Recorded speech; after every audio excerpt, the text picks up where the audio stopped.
welcome everyone. How are we going? Thanks to Atlassian for having us. Welcome to Atlassian's office and welcome to GLiNTECH's event this morning, how Atlassian Intelligence will transform your service desk. So a little bit of background. We wanted to put this on for a couple of reasons. One, we love having face-to-face time with everyone and getting you in here.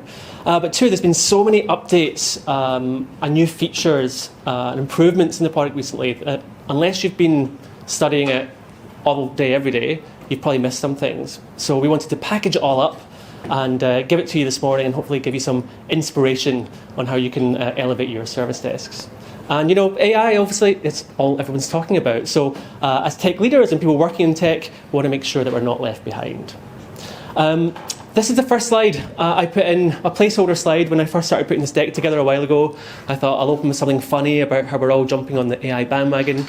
And then I went to look for some things. It was actually harder than I thought to find like funny quotes. There's a couple of things that kind of mildly made me smile. This one reminded me of some of my colleagues, which I thought was fun. They may or may not be here. This one too reminded me of some of our clients and some recent RFPs that we've done. But again, not quite right. So I asked ChatGPT, it's the obvious thing to do. So I said, you know, what's a funny quote about AI that I can use in a presentation to business users? And quick as a flash, it told me, artificial intelligence is like a toddler with a calculator, full of potential, occasionally brilliant, but mostly just pressing random buttons and making you wonder what it's thinking. And that perfectly sums up why I wanted to do this today, to demystify what Atlassian Intelligence is, and to remove the kind of random part from how your teams can use it to help you save time, be more productive, be more effective, and yeah, just work on higher value tasks. And of course, because the only way to stop AI from taking your job is to use AI to do your job better. That's the one. So those who have been to some of our events before will know that we tried to make these, you know, pretty useful. I want this to be a good use of 2 hours out of your, you know, hectic weeks. So it's not just a high-level, work smarter, not harder type presentation. We're going to get quite pragmatic. We're going to get into the tools and give you some advice and actual steps that you can do this afternoon, if you're keen, to start elevating your service desk and the user experience that your end users have. That means that there's a lot of information coming your way. So we're going to record it. We've got a video sent to you afterwards, and we've got some resources and things to share later. So it's not like a training as such, where we're going to go into the tool and show you exactly what to click. We're going to just give you the ideas and some inspiration. Now, what we've done is we've actually crafted this kind of 6-stage roadmap, and this is by design. These are the kind of 6 things we're going to go through today, but they're in order. And the idea is that if you sequence your improvements and your uplifts in this way, that's the kind of quickest, most effective way to get things done and to elevate your service desks. There's so many new features you'll see as we go through today that you could easily be overwhelmed if you went in without a plan. So we find this is the good plan. So that's what this morning's going to look like. We'll run through some presentations. I'm joined by Jihan as well, who's going to take us through that roadmap.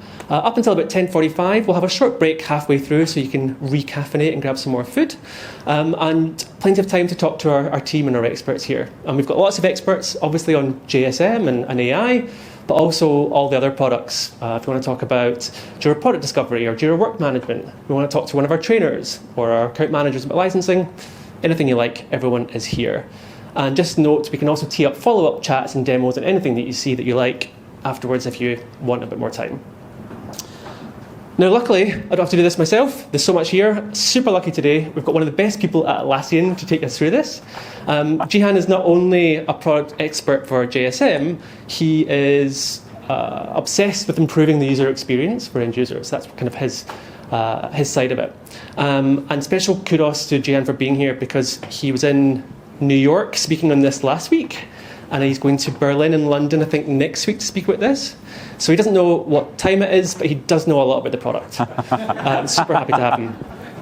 I haven't introduced myself yet. My name is Robin Scanlon, one of the directors at GLiNTECH. I mainly look after the professional services teams there. And those of you who are new to GLiNTECH, we are a platinum partner and we kind of eat, live, breathe all things Atlassian. We've got like the best and brightest people in Australia helping our clients to kind of get the most from training, implementation, purchasing, support, anything at all that you need to help you get the most out of Atlassian. And I know I'm probably a bit biased, but I think we have the best teams going. Like, they go above and beyond for our clients every day. And you don't have to just take my word for it. Atlassian thinks so as well. We're the current holders of the Partner of the Year Award for Professional Services. And last year we had the Global Award for Cloud Migrations. So feel comfortable talking to our team. They know things and they're nice. That's the takeaway there. Some of you may also have heard of our very exciting news recently. We've actually joined forces with Valiantis, and we're becoming part of the Valiantis family. So Valiantis are the biggest and best partner in Europe and the US. They are scarily similar to GLiNTECH in terms of their strategy and their approach and their culture. So it seemed like a really good fit for us to become part of that Valiantis family and to form the only true global Atlassian partner. Now they've got APAC here. There's no negative impact to anyone here, any of our clients. We're still continuing as we always have. There's no leadership changes, there's no staff changes. In fact, the only good things that are coming now are we now have access to a much bigger pool of Atlassian experts to draw upon. We've got industry vertical solutions to share that they've been working on in other parts of the world, and things like follow the sun support for our kind of global clients. So there's lots of extra things coming and nothing changing for anyone here. So really exciting things to come here, more in due course, but we can chat about this offline if anyone's got questions. But for now, got so much great content to cover. I'm going to hand over to Jan to get us started on our AI journey to service desk excellence. So clap to keep him awake. Thank you. Let's grab that. Cheers. Hi everyone. I feel really funny wearing this thing. I feel like I'm kind of Madonna or Britney Spears up here. So if I break out into song, apologies. So today we're going to be covering a lot of things. We're going to be talking about the portal, about your forms and intake forms, automation, assets, Atlassian Analytics, virtual agent, it's heaps of stuff. And as was said before, the point of this is not that you take detailed notes and figure out exactly how to do all these different things. It's more just to give you a taste and awaken the art of the possible, so you have some sense of some things you can do. And if at the end of today you just go back to your office and you have some ideas that you want to put into practice and you want to take some of these things and do it, awesome. If you want to talk to GLiNTECH, awesome. If you want to come chat to us and get more detail about this stuff, awesome. All of these things are great. So it's up to you to choose your own adventure, I suppose. So let's start off with the portal. And before I get into that, if you have any questions, by all means put your hand up. I'll be super happy to answer them. Just keep in mind if it's a question that everyone would benefit from, like, would this benefit a legal team? Awesome, good question. If the question's like, hey, with my third-party LDAP integration, I find that nicknames aren't automatically updated at a regular cadence, okay, maybe we can hold that until afterwards, just to set the expectations. Okay, so why does the portal matter? Well, the portal is essentially the first impression people get of the help that you provide them, whether it's for IT, whether it's for a business team, whether it's for customer support. And a good customer experience makes it easier for people to find help. So you want to make sure that you get this right, because otherwise people won't be submitting forms, they'll be coming up to your desk, they'll be harassing you, because they just won't find what they're expecting here. So let's talk about how we can take the portal to the next level. I'm going to be basically showing very few slides. I'm pretty much exclusively showing demos of the product. And this is all stuff that is either available in production today or stuff that's coming soon to production, and I turned it on in staging, for example. So this is all real stuff. Nothing too, I'm not going to try and go theoretical and abstract. We're going to keep it practical. So first of all, this is a help center. This is a help center that's not really been fiddled with too much. It's not really been customized. And as you can see, there are just way too many help desks here. The branding's off. It just looks like an Atlassian site. So let's try and fix that. So first of all, we're going to change the banner image. I got a little side hustle that doesn't actually exist called Harry's Hats.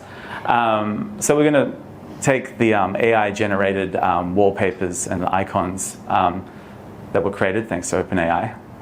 And we're going to modify this and make it look a bit more like home. And very quickly, it's now looking like this is actually my company rather than Atlassian.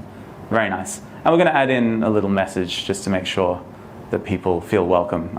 We just had a bit of a break, maybe, I'm making that up. So you can use that as a way to make sure people know what they're in for. Now, I'm going to take this a step further though. As you can see, we have all these help centers, all these portals, and it's just a complete mess. So we want to make sure people can find help easily. So what we're going to do, we're going to hide a few because I have a whole bunch of testing service desks. So we're going to use the feature that allows us to hide it from the Help Center. We're also going to feature a few. And by featuring it, we can make sure that it bubbles up to the top. And this way, when people look for help, they won't be scrolling through 70 service desks. They'll find the top 5, and if they need to search for others, they can look below. So here you go. There's the top 4. You can see the next 58. I probably would hide a few more in reality. And then there's a few that just aren't visible there. So that's the first stop. But there's lots and lots of service desks here. So does anyone know, I'm going to throw out a question here. Does anyone know a good way to curate the experience when you have that many service desks? Feel free to throw out the wrong answer. You can feel free to say, like, I don't know, anything. All right. Huh? Search is good. Search will work. But there's an alternative. But that's a good answer. An alternative is to use topics. So topics are available to Premium and Enterprise, but I think it's coming to all editions soon. And what you can do here is you can actually create groups of request types, knowledge base articles, and external links. So when you do this, you can actually get request forms from multiple service desks, group them together, and it's a really good way to curate the experience your help seekers have, because that way they're not looking through 50 or 60 different service desks if you are unfortunate enough to have that many. They're just looking through a few key categories. And you can add all the knowledge base articles you want. As you can see here for the marketing service desk, we're throwing in request types from different portals. So this is a super useful feature, and I highly recommend using it. Anyone who here uses topics? Hands up. Oh, cool. Ahead of the curve, but I highly recommend you look into these. They're amazing. But after this, we're going to jump into the knowledge base. So the knowledge base is a place to make sure that you have less work coming to you. Obviously, you want to deflect as many requests as you can. And what we're going to do is we're going to use AI to make this easier. Because knowledge-based articles, I get bored. I don't want to sit there and type for hours writing all these monotonous little articles. So instead, we're going to use AI. So we've got a really, really boring, dry article on the performance review process at my fictitious company, Harry's Hats. We're going to copy and paste it in. And then we're going to use AI to edit it. And the good thing about this is we can take this borderline unreadable mess of prose and turn it into something a little bit more punchy and concise. So we do a first cut, we're going to improve the writing, make it a little bit more clear, make it a bit simple, and we can then change the tone as well to make it a little bit more friendly sounding. We don't want to sound like they're working at an organization for robots. That's not the goal. And cool, now we have, from what was a very, very long and boring article, something quite punchy that will ideally be able to deflect some of those requests. But what if those requests still keep coming in because people don't want to read? We know that happens. It's in our nature. So instead what we can do is we can create some canned responses. Hands up if you use canned responses. All right, nice, good to see. So canned responses, for those who don't know, it's a great way to make sure that you're not just copy pasting from a Word document or something like that. Because then inevitably you'll have someone who says, "Hi, Janine," when they're actually talking to Will, or they'll sign off at the wrong person's name, or they'll copy paste the wrong thing in. So this is a really good way to make sure that your team is set up. And obviously we're going to be adding AI to this at some time in the future, but in the meantime you'll have to just maybe use Confluence AI. But either way, we've got you covered. After this, I'm going to walk you through another little feature here. How often have you seen the situation where there's like 50 or 100 comments on a ticket with Bob, and then Bob went to Robin, then Robin went to Simon, Simon went to Simone, Simone went to Nina, and then eventually everyone's getting lost and trying to figure out what's going on? Well, these days now we have the summarize feature you can see here. And what this does is it'll read all the comments and provide you with a nice succinct little summary of what's going on. And that way, when your team is looking at the ticket, they don't have to sit and try and navigate through a back and forth that really is just wasting your time. So here are a few little tips, some of these AI, some of these not AI, that can make your life a lot easier. Who here has seen that feature? Hands up, the summarize feature. Cool. Thumbs up, thumbs down. Cool. Sounds good. So yeah, I definitely recommend turning on Atlassian Analytics for that. Cool. Just before you jump in, just to make you made such a good point there about creating a good knowledge base. We see such a big difference in clients who spend a little bit of time to create a well thought out knowledge base, have articles on the kind of most requested issues and problems you get. Some studies have shown that for an IT service desk, if you've got a knowledge base, you can reduce your tickets by about 30%. So most people don't create them because they're too busy doing tickets to create the articles. So anything that removes and reduces that friction, so if you can use AI to create articles on the go that are kind of tonally similar, kind of punchy, and don't take ages, I think that's such a good way to kind of get started, because if you can do more self-serve and kind of shift left in terms of getting people to help themselves, your users will be happier, you'll have more time back. Like, it's just a win-win across the board.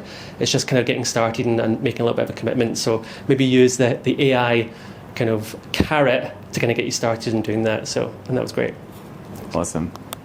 Yeah, definitely agree with that. So with what we've just seen, obviously customize your help center as best as you can, make it feel like home, curate it, ideally using topics. It's a great way to make sure that you group things in a way that's logical to people. With the knowledge base, creating those knowledge base articles with AI is much easier. And then there's canned responses and AI summaries to make your agents more efficient. So hopefully, I can see only one person is using topics, so none of you are using all of that. I feel I'm safe to say, unless you're using every single one of those features, in which case, well done. So hopefully you find those useful. I want to jump through now to adding forms. So obviously, we've moved from getting the portal set up and looking at how we can drive efficiency with agents. Let's look how we can make those intake forms more effective, so you provide a better end user experience, and also make sure you get all the information so that your team can get the work done. So request types and forms reimagined. We're going to go through, once again, this is a whirlwind tour. I'm going through all this stuff very quickly, but it's 9:20 in the morning. I need to make sure I keep you folks engaged. So the old way of doing things was starting with manually creating every form from scratch. So every single intake form, you create it, you go through and you painstakingly create every custom field. You think, what should I call it? Departments, team, whatever. We want to try and take some of this off your plate and let you use either templates or AI to set up your service desk. So, to give you an example, if you want a request type, we do have a whole bunch of request type templates, 57 to be precise, across many different use cases. So that could make your life easier, but templates aren't as sexy as AI, so I'm going to get into AI now. With AI, you can create a request type from a prompt. So as you can see here, you can just say, I need to update it from Workday. We'll give you a few suggestions. You click that, it will create it, and it will give you the request type name and the request type description, and then you can go ahead and create it. Now at this point, you might be thinking, well, that's great, but all it's given me is a request type name and description. What can I do with that? That's a very fair criticism. So we also have this option here for suggest fields. And what that does is it looks through your instance and it will give you all the relevant custom fields for this use case. And it'll happen pretty much instantly. So as you can see, I'm adding these custom fields here. These are fields that already exist. And then it's recommending some custom fields that I can create. And I can go through to the relevant area of the product to create those if I want, but I don't need to, I won't bother, and I'll save it. And that basically means all you have to provide is the use case. What is the request type you need? And then after that, we'll create the request type, we'll add the fields, and we'll make sure we reuse fields that already exist. We're not going to go out and create a whole bunch of duplicate fields. Everyone knows that's a nightmare. So we're going to try and make sure we've got your back and we don't turn your configuration into complete junk. So that's a cool way to work a little bit more efficiently. Has anyone seen the suggest request types feature? Hands up. One person. My guy. Awesome. But if you haven't, definitely check this out when you get home. It's available for everyone who has access to Atlassian Analytics, and we are rolling out the suggest fields feature right now. Cool. But what if you have a use case like you want to leave request, but it's quite a complex form and you want to have some dynamic sections, things like that. Can someone tell me the best way to do that? Facets. Huh? Facets. That's a good answer. That's not what I was looking for. It's a very good answer. We'll get into assets in a second. In this case, we're using forms, but assets is another way you could do this. So with forms, we do have 214 templates, and these are really good for multiple reasons. One, we get all these really, really granular use cases. Like we have a whole bunch of things like employee status change, employee suggestion, lots and lots of use cases. It also doesn't require you to create custom fields. These form fields are just kind of their own little thing. Project admins can create them. They won't appear in your JQL. They won't mess up your instance. So you can create as many of these as you want. And you do have, as you can see here, dynamic sections. So here we have a leave request, and when we go and have a look at it, this leave request, when you click on the type of leave, the rest of the form will basically dynamically render for you. And okay, that's a little bit dour, the bereavement, but leaving that aside, there's a whole bunch of, depending on what you put in here, the form will change, which is pretty cool. So hands up here who uses forms. I want to see any. Nice, nice. And I can tell that you're probably using assets, which is also very cool, and we're going to get into that shortly.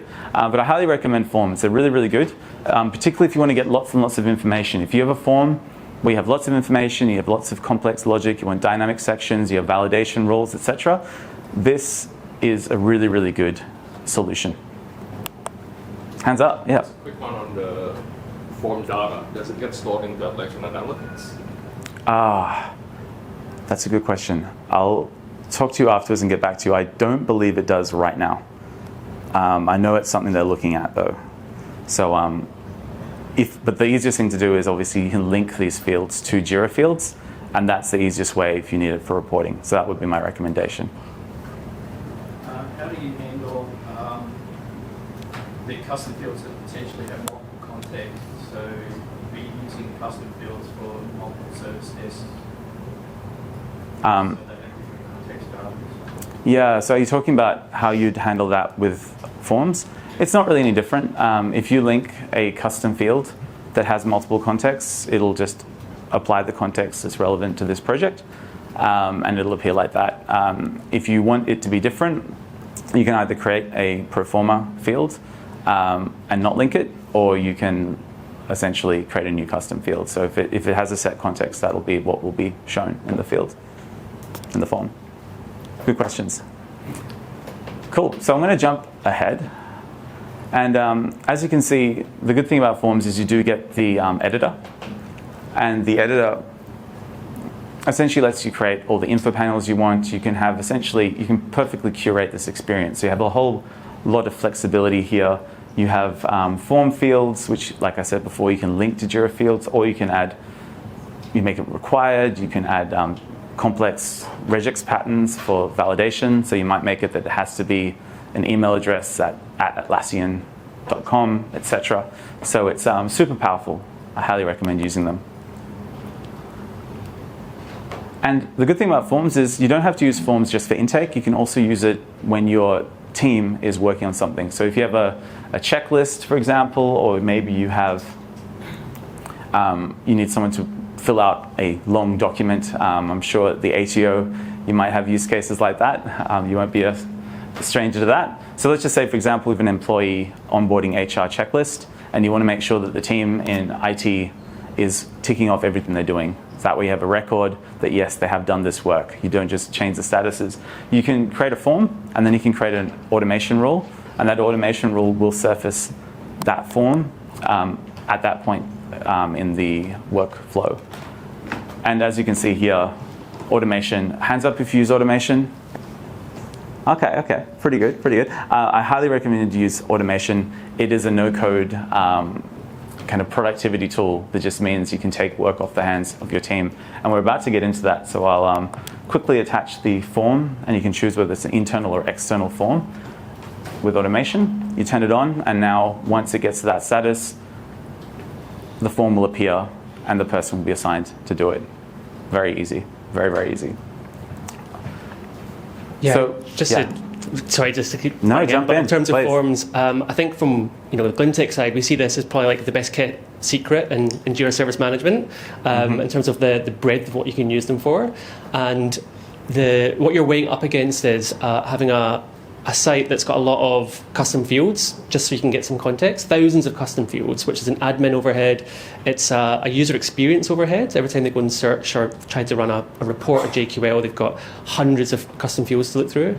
So forms are a great way of being able to get that contextual information up front, which is really important when you're doing, service desk tickets or any information, any kind of ticket in Jira, to actually have information more than just summary and description, which is like one sentence. And as we'll see as we go into the automation and assets and further on, the more information you've got up front in the ticket that you can use, the more kind of value you're going to get, the more things you can kind of automate away. So it's super important to get that context up front, and forms with their kind of intelligence behind them are such a good way of doing it. So highly recommend.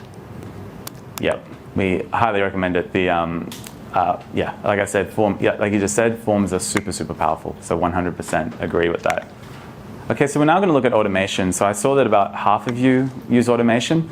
And the thing about automation is it helps us move from the past, which is every time you want something to happen, you have to click or press a button to make it happen, versus just automating it and taking that work off people's hands.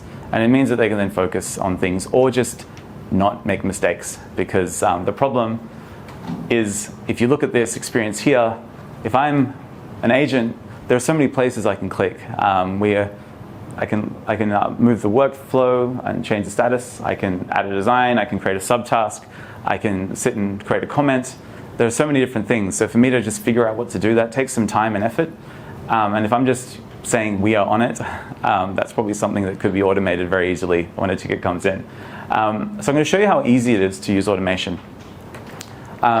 With automation, once again, we have templates. So use the templates if you're not used to automation, and it'll help you learn.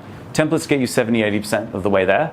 So start with a template and then see how you go with it. So for example, here we have a template to automatically assign issues to people based on a balanced workload. We try and just distribute them evenly. You can modify the rule afterwards, but this out of the box is a great start. Here's another one. If a customer comments on a closed request, reopen it. Sounds like a no-brainer.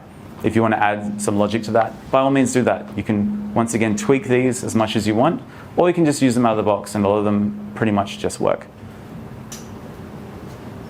As you can see here, we can prompt customers for a comment. If they leave it for a certain amount of time, and then maybe if you want after that, you can just add a simple rule to automatically close it. So of the folks who don't use automation, how many of you are thinking now that maybe you might be able to use it? Hands up. Okay, we've got a few folks. Okay, I'm winning a few people over. That's a good sign. And the thing is, this can do a lot. I'm going to give you an example of just creating one from scratch. So for example, when you create a rule, if you don't want to use a template, you literally just decide the trigger. So here I can just say, when an issue is created, if this, then that. We can just have some if-else logic, very simple. And we can just say, if the reporter is Arthur Sheeran is the CEO of my fictitious company. So we just want to make sure that we'll either spin up a Slack channel if he leaves a ticket, or maybe we'll just send an email to the person on the ticket and say, hey, it's the CEO. He wants something again. This is probably an automation rule you might want to create. Not saying it's good practice. I'm sure all the people out there focusing on ITIL and stuff will be rolling in their sleep thinking about this, but it's reality. Okay, so let's look at what automation actually looks like in context. So here is Richard Dean Anderson. Any MacGyver fans out there will know that he's a new employee at my company. And we just put this ticket through. And what happens with automation is we've just got this ticket in. We've got all the information we need. And rather than this person create a bunch of tickets for other people to do work, to onboard this person, because obviously onboarding, you need facilities, IT, and HR to work together. What we're going to do is we're going to move it through the statuses to final review. And you'll see below that a whole bunch of linked issues have been created. And we've automatically assigned them to people. So what's happening here is when a new starter comes in, we're not just getting a ticket and then saying, hey, Bob, could you please get a monitor for Richard Dean Anderson? And they'll say, oh, yeah, but, I got lunch and I got this and, I got soccer practice later. This way you can actually have it all be automated, and then all you have to do is have a bit of a conversation around the governance and make sure there's some SLAs, stuff like that, and set the expectation that they work on this. But then after that, your team can just leave it, and it becomes something that sits with their team. Much, much easier. So this is what onboarding in our minds should look like. And when we do onboarding internally, it's exactly what happens. Hands up who does something similar right now for onboarding. Nice. Very, very cool. I'll chat to you afterwards. But I highly recommend you use automation like this. It's a really, really good way to drive productivity and efficiency and create an excellent experience for new folks who are joining your company. That's a good point for me to jump in. Yeah, hopefully you're starting to see these and kind of feel inspired. And what we've just seen for onboarding, you can use for 1,000 other kind of processes that you're currently doing in quite a manual way. Just makes life a bit easier and reduces the kind of mundane kind of tasks that are repetitive. What we think is really interesting is, as you're thinking about how can I go back and actually enact some change and start to uplift our processes, is to introduce this concept of a service management office. Now, it sounds very kind of official, having an SMO, but it's really just about having some entity inside your organisation that is on the hook for lifting up these processes. It can just be a person, part of the role. Whoever your service delivery manager is, whoever your Jira product owner is, just part of the role. The important part is that they've got some time and some accountability meant for capturing and uplifting your processes, working out where you are and what you can do. So all the things that we're going through today are examples of how could you go through that. Now, the cadence will be different for all of you, but it just needs a little bit of oversight, a little bit of rigour in terms of how you do it. If you can sit next. Why? Pretty self-explanatory. You want to go from just everyone being busy, and there's no accusations that anyone here is not busy, to being slightly more productive. Using the investment that you've got in the tools. Atlassian Cloud, you've spent money on there, on getting there and actually having the platform. You want to make sure you're using that asset, sweating it to actually do the hard work for you. And getting to the point where you've got this kind of self-serve culture. People are working on, agents are working higher value tasks, and the repetitive stuff's been moved. The how, basically just start with someone. Having some leadership buy-in is important. It does take a little bit of time, and it does take some, it can't just be an optional extra added on to someone who's already very, very busy. So you want a little bit of capacity. And then start to document your processes as is. That will be your baseline. And the important part here is to use the metrics to work out what's better. What was, as we'll see coming up, there's a whole lot of reporting out of the tool already that you can use most of. But use the metrics as well to celebrate your wins. Celebrate them, make them known internally. Use those wins to get more capacity for your SMO because you're showing that it's working. And I promise that any time spent doing this uplift stuff, you will get back 10x or more once you actually start enabling some of the changes. So hopefully you can kind of share that internally and do a bit of internal PR to kind of get that train moving. And harnessing the power of your technology.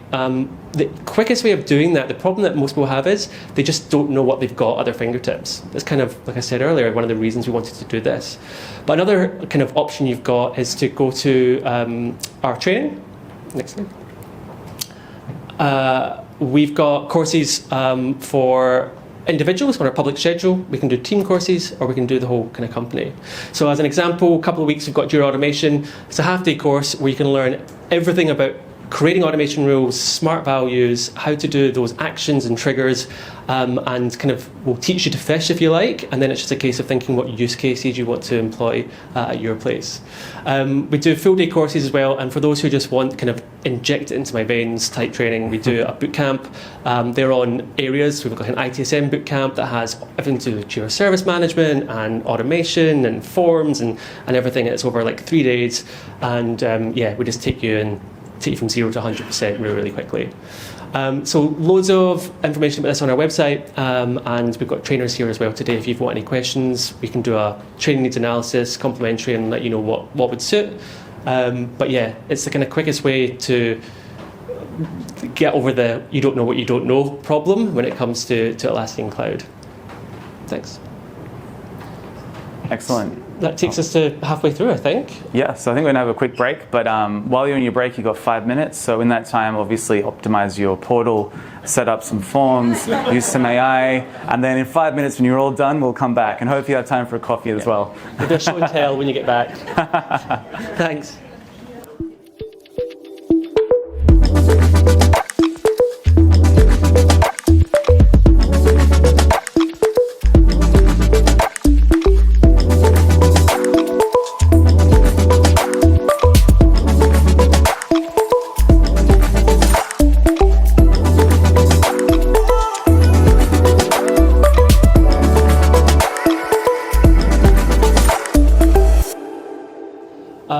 Hopefully you're keeping up. Again, it's all about inspiration and things we could do, and we're slowly dialing that up now as we get into like the second half. Some really meaty kind of topics, but some really exciting things. And as I say, we're going to have some resources and help and videos and stuff afterwards. So just worry about the ideas. Don't worry about the kind of the very fast videos and keeping them up. I'll hand over now to Jihan, and we'll go through assets. Cool. We'll go through. We're going to go through assets, Atlassian Analytics, and Virtual Agent. Now, I must say quickly, I misspoke before. The AI features are available if you have Atlassian Intelligence enabled, not Atlassian Analytics. Apologies, it's a little bit of Tuesday morning word salad, but anyway. Getting back into that, we're going to now look at assets, and I want to talk about how assets are the database of anything. Hands up if you use assets right now. I know there's a few people. Okay. So assets are available to all the customers who have premium or enterprise tiers of Jira Service Management. And it is a database of anything. So when you're looking at assets, and obviously I generated this image here with AI, assets aren't just hardware. Assets can be people, assets can be contracts. It's really up to you to decide what assets you should be tracking. We try not to think about assets in a super technical way. Don't think of it as a CMD. I mean, it is a CMDB. It is a configuration, a way to manage your configuration items. However, it's more about just tracking the things that are of interest so you can help people connect the dots more easily. So I decided to ask DALL-E 3 to create an image that describes visually what assets were in Jira Service Management, and it kind of came up with that. So I think this is pretty accurate, fair enough. I don't know if assets has quite that beard, but everything else is 100% photorealistic.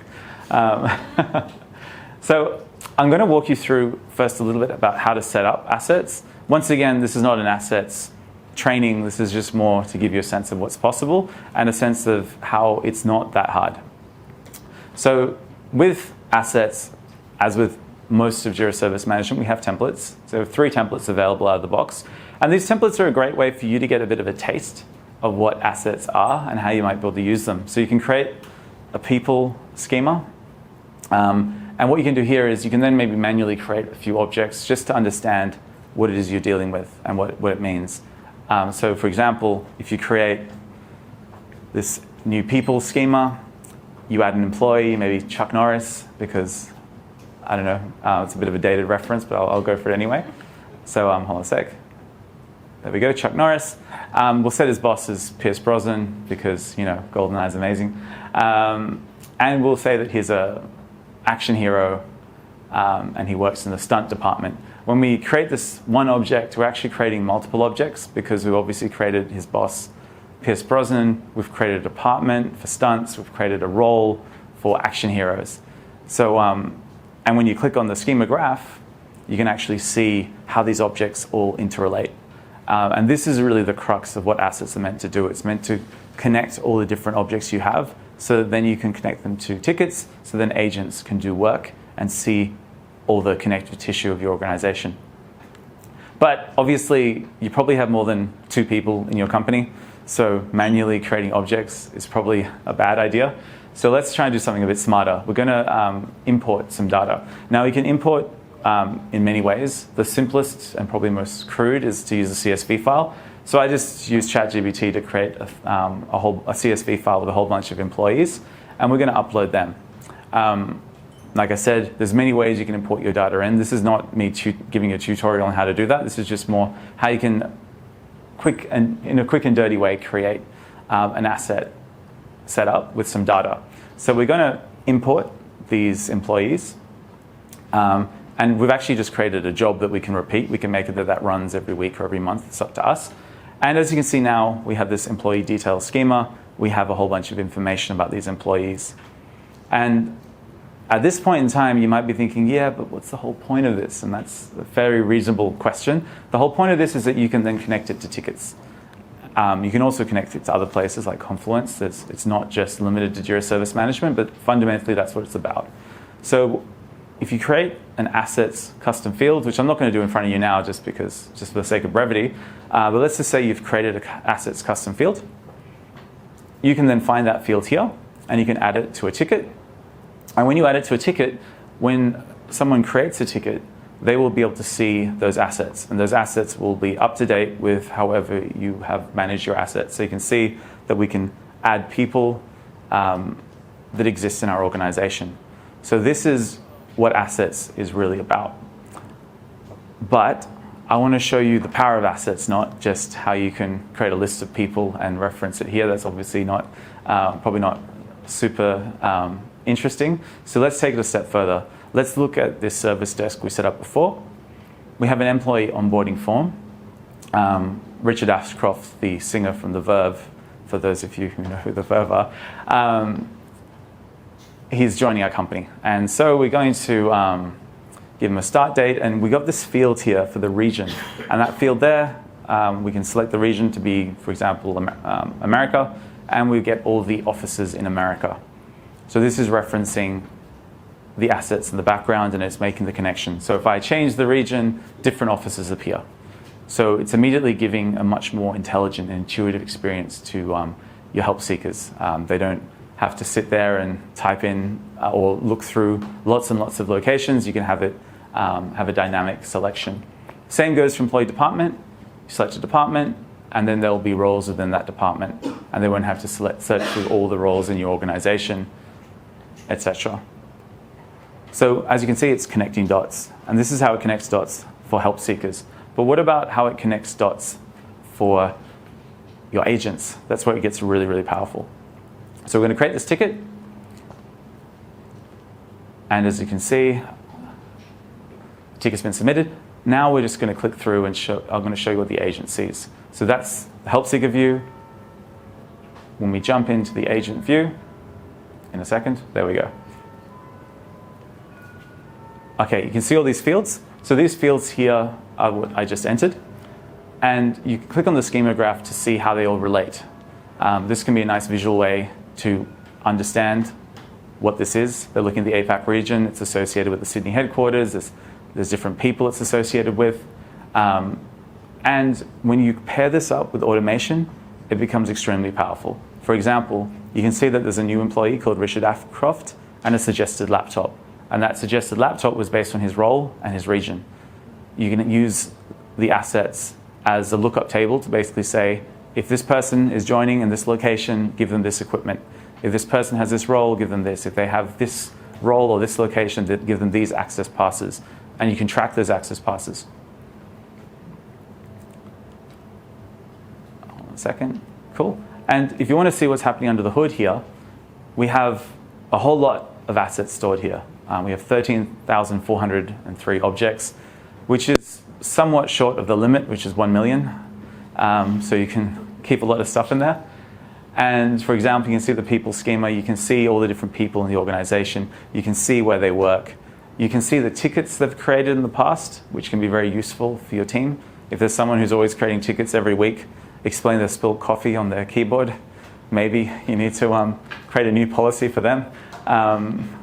You can also see who the business owner is for an application, which you can also use to power your approvals. So obviously you have approvals in Jira Service Management. You can reference that person. So if someone wants access to this, that is the person you need to get approval from.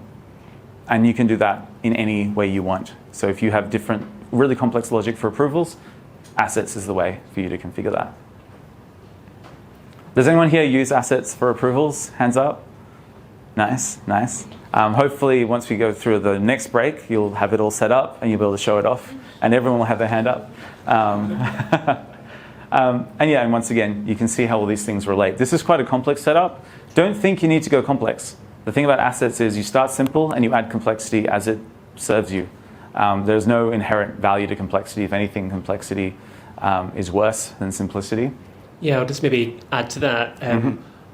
The kind of foundational kind of layer of assets, I know we're looking at kind of different use cases here, but the thing to kind of bear in mind is it's about having what used to be kind of tacit knowledge that your agents would have, or there'd be a spreadsheet somewhere with information about how to, onboard someone, or who the person's manager was, or what an approval process was. By having that information instead of a separate spreadsheet or in someone's head, and just having it in here, means that you can then leverage it in all sorts of ways, through automation rules, through surfacing that information in the ticket when it's appropriate. So even though we go into some really complex use cases, and anyone who kind of gets their head around this really wants to go down that rabbit hole quickly, and it's super exciting. But just the simplest of things, if someone opens an IT support ticket and the agent looks at it, instead of just having to look at their description and work out what is going on, they can see exactly what laptop they've got. A Lenovo laptop with Windows, this version, whatever it is, that actual asset's there, that information's there. It just makes everything so much easier. It stops that back and forth. Oh, tell me again, what kind of laptop have you got, or what happened? So you've got the history there of that actual physical piece of hardware. Or it could be to do with certifications. It doesn't have to be physical, tangible assets like laptops and phones. We use it for tracking our certifications, for example. And then setting up automation rules that a month before our certification is due to expire, create a ticket for this employee to re-up their certification and keep them going. We did that for a big bank to keep all of their lenders certified to continue doing like mortgages and home loans. So that's the kind of things to think of. The approver example as well, it's such a kind of simple one, but it's so useful that you can set up rules that when someone asks for something, depending on the size of the ask and where they are and what level they're at, it can automatically look in and then pull in their manager and set them as the approver, and the help desk agent actually hasn't touched it. It just sits. You might see it in a queue, but you don't have to do anything with it. It will automatically go to the manager for approval. You can set it up so that if they don't approve it in a couple of days, you start chasing them, pinging them more often. And there's full visibility to the person who asked for it. They can look at the ticket anytime and see, still waiting for approval for the manager. So if they want to, they can go and jockey that person and advocate for it. Help desk agent remains untouched. So we quite often see people doing it when they want access to a new system internally. So they'll pick the system, and it'll be an assets field. So they'll pick the application, maybe Salesforce, and then it'll automatically go and ask their manager or the Salesforce product owner or whoever it needs to be if they can have access. Once they approve, it then fires off an automation rule that just automatically goes and sends a script or an API to go and add that person in, and then updates the original ticket with their username and password, or an update saying it's been done. So it's like untouched by human hand once it's set up.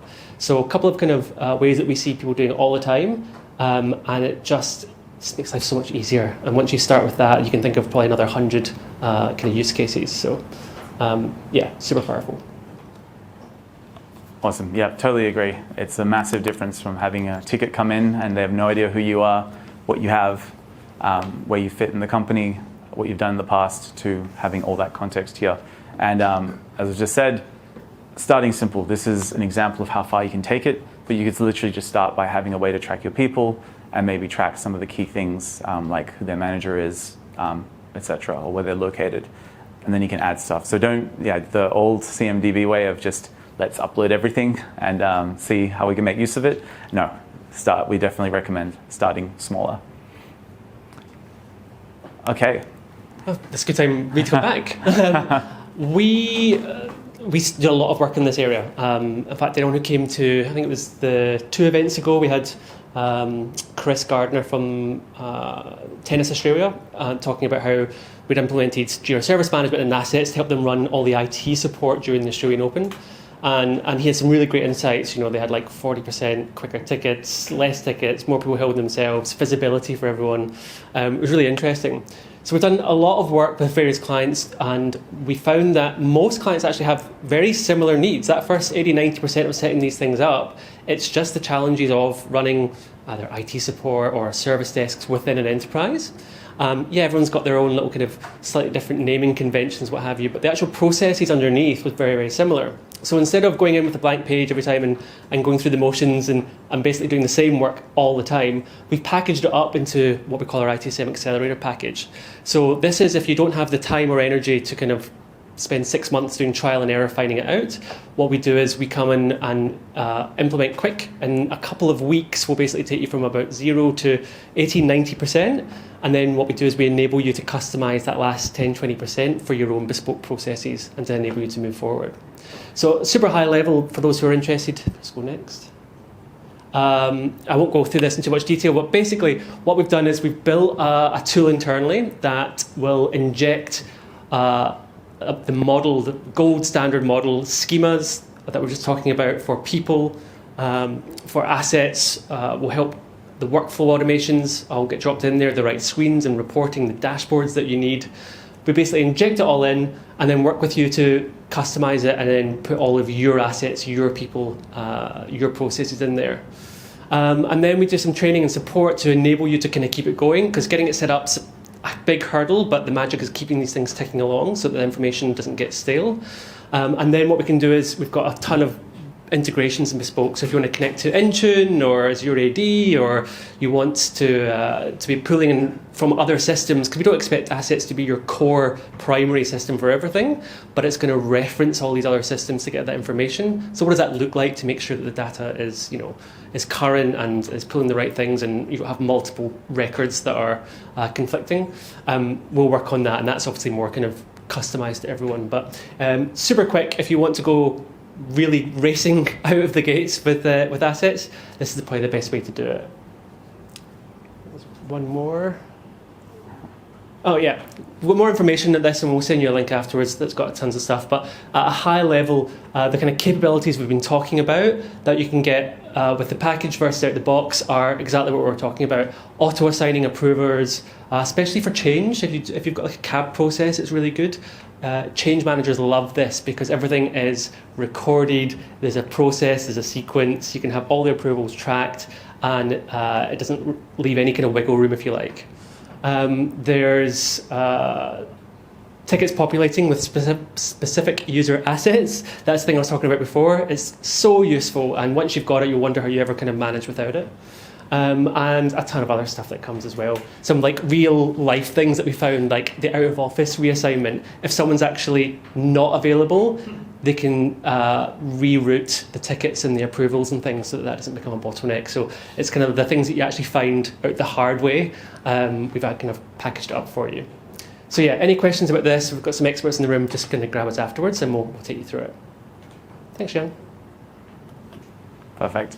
So now we're going to Atlassian Analytics, and I promise you this time when I say Atlassian Analytics, I don't mean Atlassian Intelligence. But Atlassian Analytics is very, very exciting. So they say you get what you measure. We all know that measurement is super important. It makes work visible. So a lot of folks who start, let's say you're in a team that doesn't use a service desk, it's very hard for folks to know the work that you're doing. This is very common in teams outside of IT. Typically, because obviously IT has been focused on this for years with the various iterations of ITIL, etc. But there are a lot of teams out there where their work isn't visible.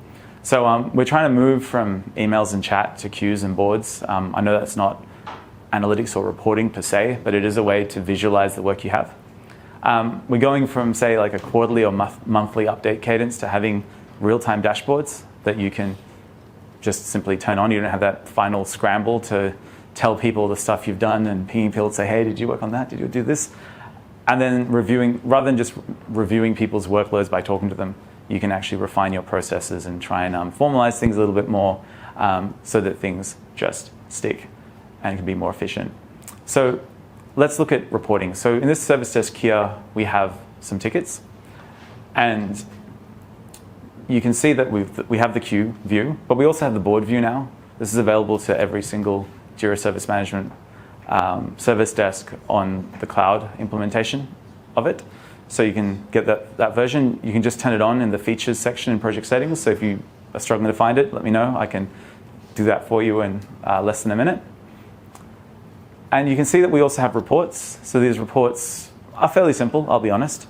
But it still does let you look at the workload of your team. It still lets you look at things like satisfaction, request deflected, resolved over time, etc. So this can be a nice view for particularly a team that's new to service management.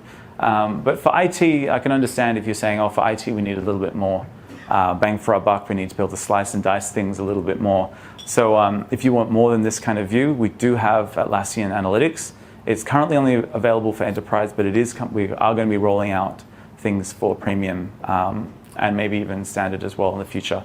Do you have snapshot capabilities? So comparing what we've currently got, like the real-time dashboard, which is our current position, same time last year. Because, so do you have snapshot capabilities? Yeah, I think the simple answer to that question with Atlassian Analytics is yes. I'll walk you through how that would work, and I'll call it out when we get there.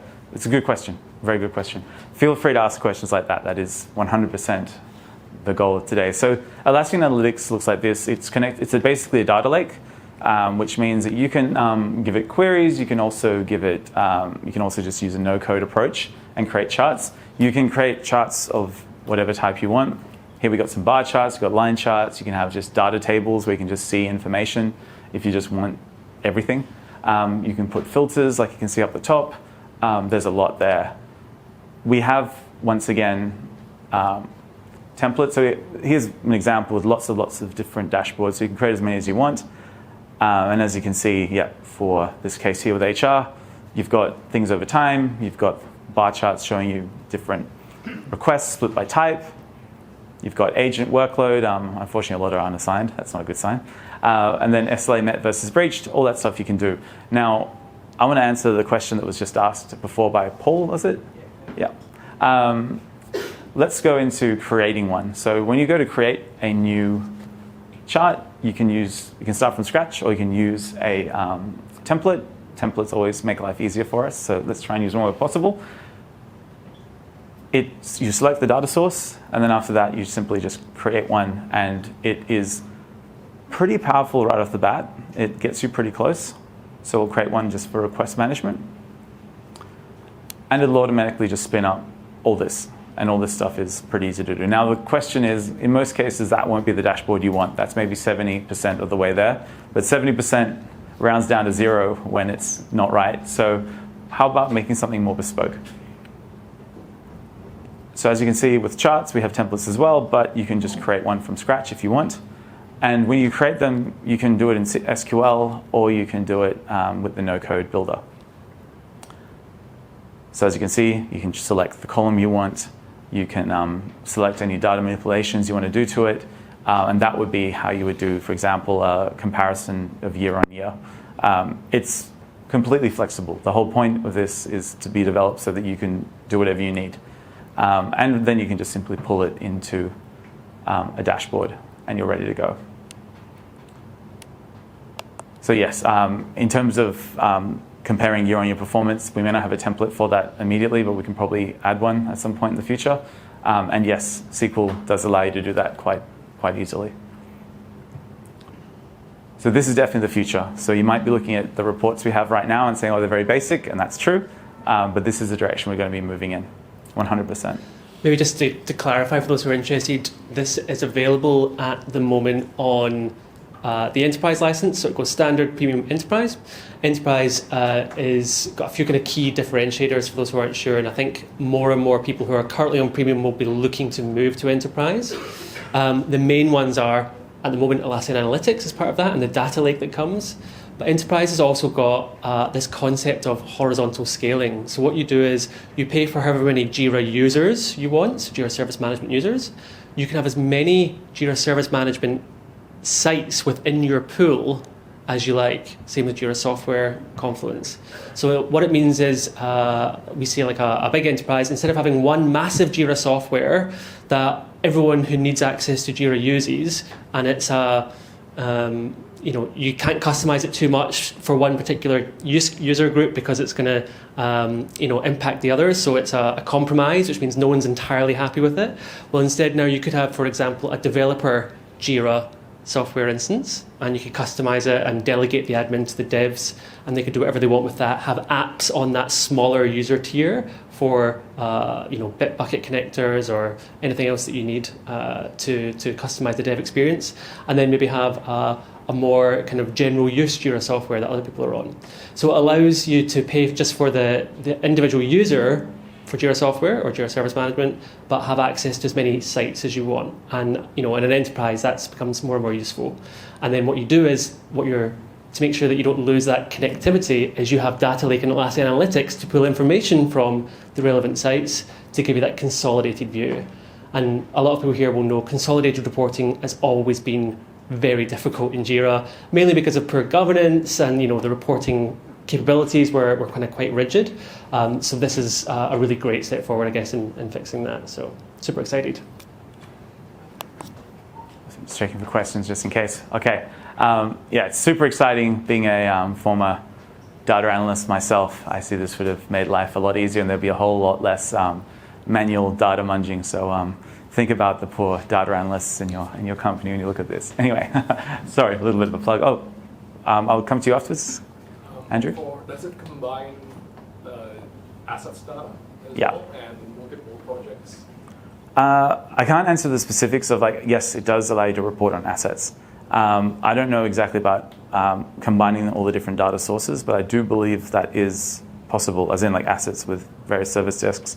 I would assume yes, but don't hold me to that, and I can follow up and find out if that helps. But yeah, good question. So, question about the asset. So, if you have a multiple Jira Service Management side, can you refer an asset object from a different side? I don't believe so, but there might be a way for you to sync two instances of assets so that they basically are the same across instances.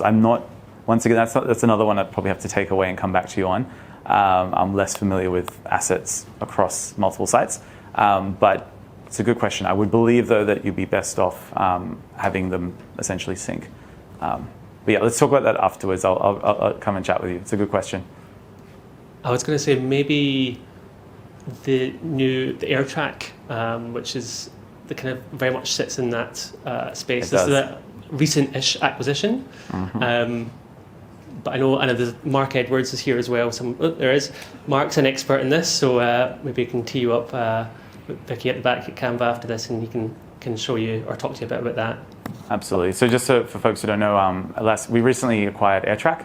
AirTrack really there to help you create a single source of truth with your assets, so you can reconcile any differences. So if you have just one scan finds 5 computers, another finds 6, it can basically help you do reconciliation of any issues you have or inconsistencies in your data. So it's super exciting. We haven't launched anything yet, but it's coming. It's definitely coming. Okay, let's get into the virtual agent. This is very exciting. This is very much AI.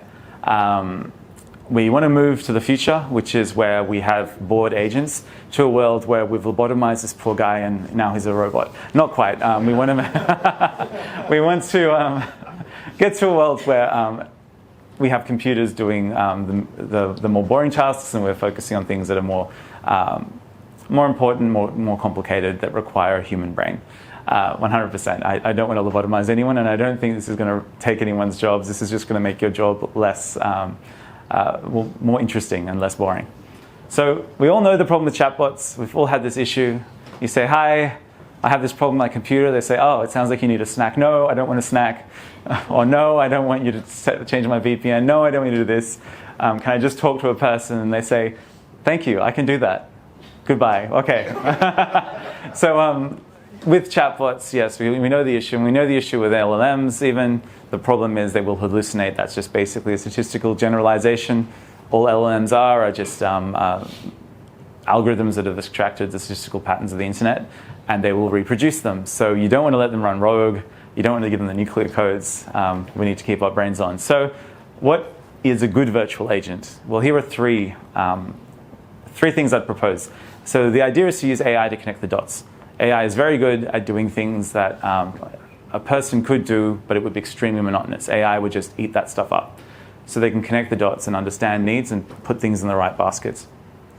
Also, they You want to make sure that a good virtual agent has a handcrafted experience. You want an experience where you're still able to define what it looks like. You don't want to hand it over completely to AI because they might start getting weird.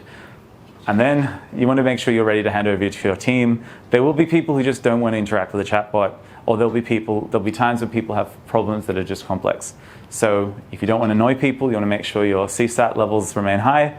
You want to always have a path to talking to a real person. So what we have to do this, this is not an Atlassian thing, this is just everywhere, is the concept of intents. So intents use an AI to basically siphon people into the right channels, into the right request types, etc., so you can figure out what needs to be done. And then after that, you can decide what kind of curated experience they get. So really, the AI is just deciding which way does that person need to go. They're traffic wardens, not hyper-intelligent, sentient AI beings.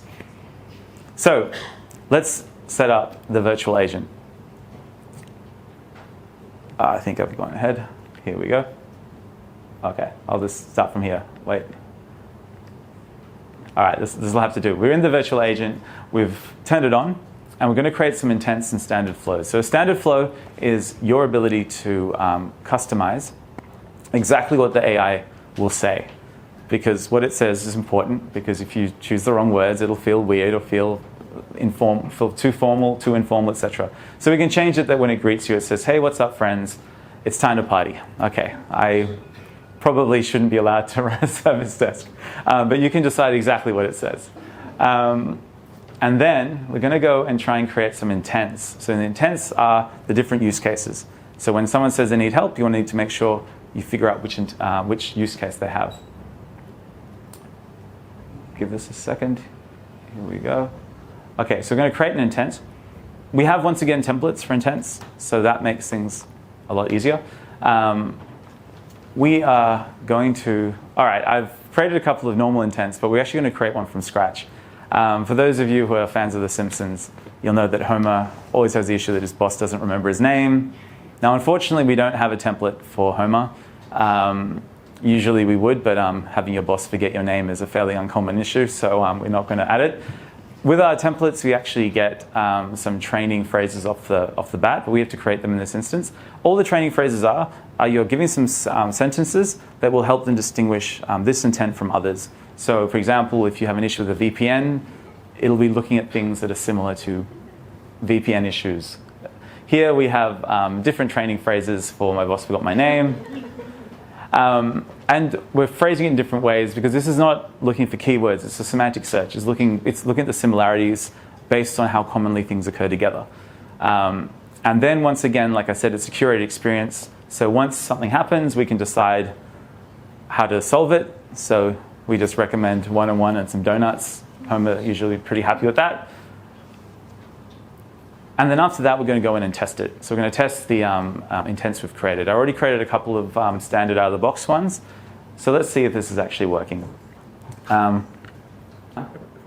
Yeah.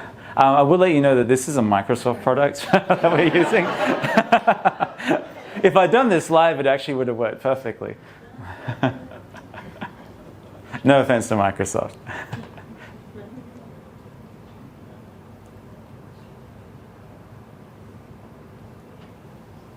Oh, there we go. So there we go. It's working. We're launching it. We're in the test. Service desk, and as you can see, I can say Zoom is stuck. What's up, friends? Time to party. I'm looking for help with Zoom. Once again, I gave some pretty useless instructions, but you can make that exactly what you want. You can take them to a knowledge base. You can tell them exactly what to do.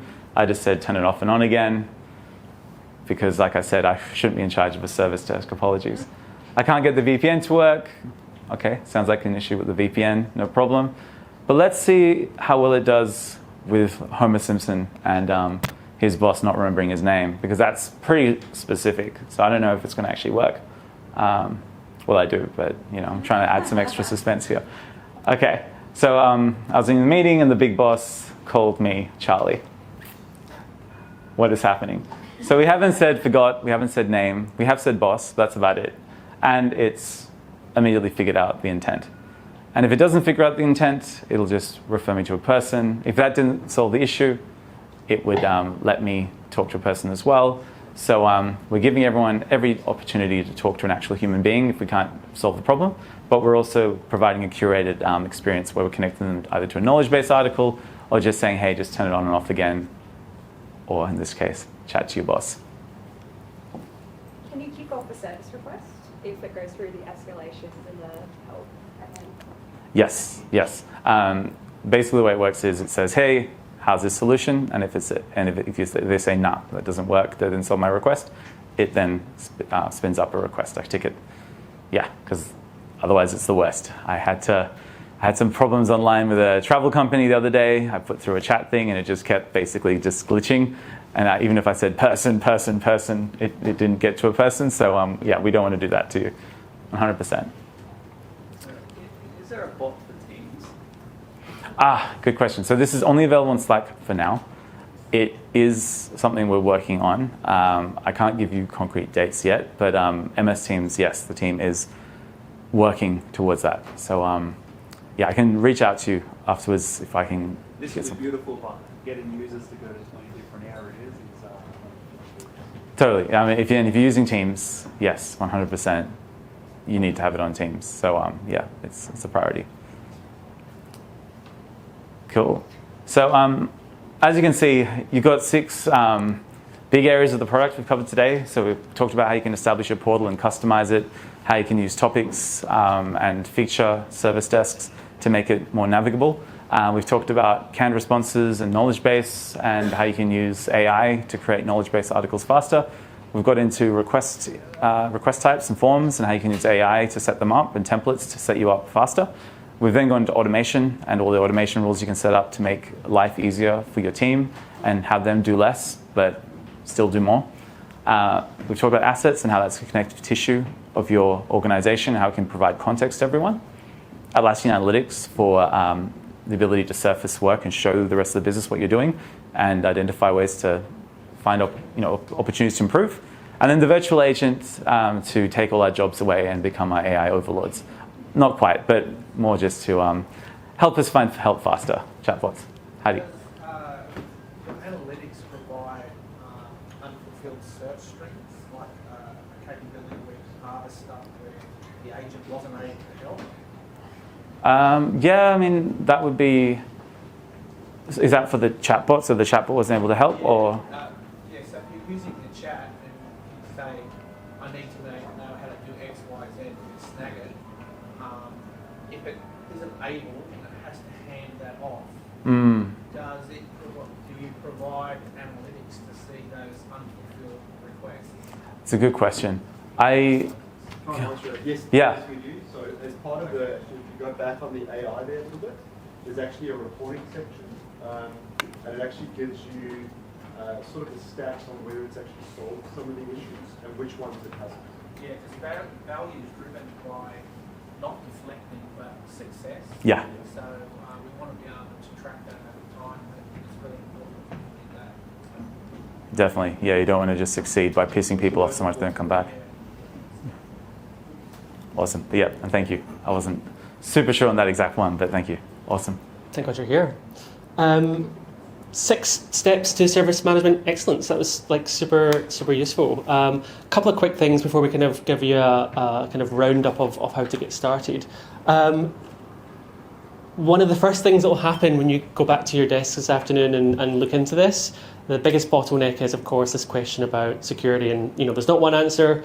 It's going to be slightly different for all of you. The things I will point out, Atlassian's Trust Center has got a load of information on this. Now, obviously, AI, it is using OpenAI's LLMs, so there is some information that goes out. It does get sent out basically securely and encrypted to get a response and then sent back. It is not stored there anywhere. It's not used to train anything, but all of the kind of the devils in the details of these things. So the Atlassian Trust Center is super useful.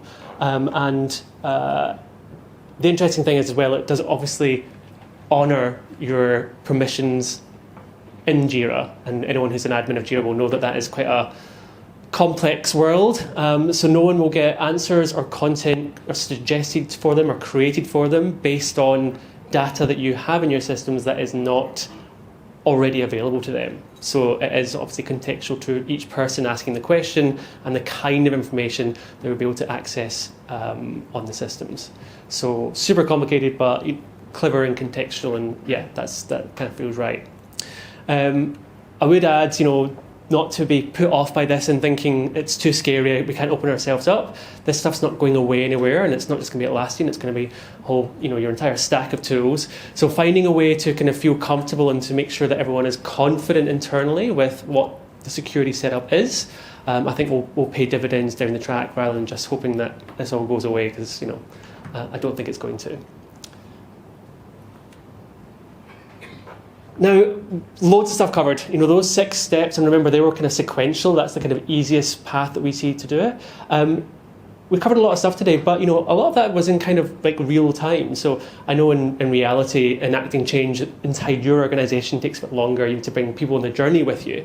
But in terms of setting up POCs to sort of start selling this internally inside, you can see how quick it was. You could, even if you're a bit slower than Jihan at doing it, by the end of the day, have a lot of the stuff you've seen today actually kind of mocked up to start playing with. And I guess that's my biggest takeaway with this is just get started, start playing with it, having a go. And of course, if you get stuck, you can reach out, and we're more than happy to help.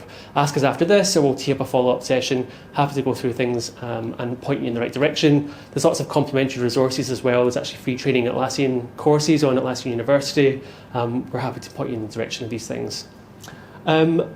So after this, you'll get an email. There'll be a link to this white paper that's got a lot of information. It's got some of that security stuff and all the relevant URLs that you can give to your security teams internally, plus a kind of summary of a lot of the features and things that you've seen. A lot of the bits and pieces you saw for JSM, there are variations of in other parts of Jira. So once you kind of get used to using it, you can actually use it throughout the Atlassian stack that you've got. Just become very lazy, but in a good way, that you're using the tool. We'll send you a clip to the recording of this so you can kind of go through this, at half the speed, so you can kind of follow along, and links to the training courses and of course a forum to help with us. So that's been a fantastic. Thank you so much to Jihan, really squeezing it in, and really appreciate it. So if we have a round of applause for Jihan, that would be great.